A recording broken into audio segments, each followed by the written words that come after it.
Su axmasa iyilənər. Bilsə nə deməkdir? Nə qədər ki, sən özü komfortda biləcəksən, indi necəsənsə, 5 ildən sonra da eynən belə olacaqsan. Hələ bir diqqət elə, 5 ildən əvvəl necə idinsə, elə indi də eləsən. Ancaq hansı yerdə ki, inkişaf eləmisən, o deməkdir ki, səndə gələn narahatlıqları fürsətə çevirmisən.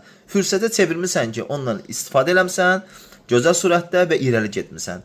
Bu narahatlıqlar nə zaman gəlir? İşdə ola bilər, ailədə ola bilər, həyat yoldaşından, sevgilindən, uşağından, övladından fərqi yoxdur. Hardasa bu narahatlıqlar gələ bilər. O narahatlıq duyğularını fürsətə çevirəcəksənsə, burada dəyişimi yaşayacaqsan.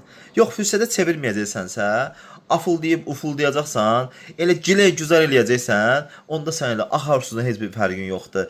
Onda axar su kimi insan da elə qalır, komfortunda qalır, əksinə iyilənir və daha da dibə düşür. Nə etmək lazımdır? O narahatlıq duyğusunu fürsətə çevirmək lazımdır. Yaxşı o narahatlıq duyğuları var.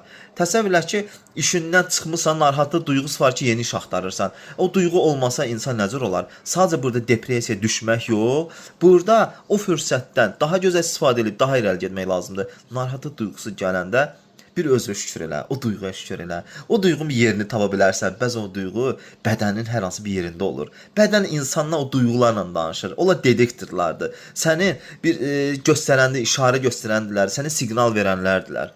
Ona qulaq as, onu dinlə və onu sevməyə başla və fərqində olaraq öz həmin o sıxıntını fürsətə çevir. Onu məhsuldar kimi ondan istifadə elə.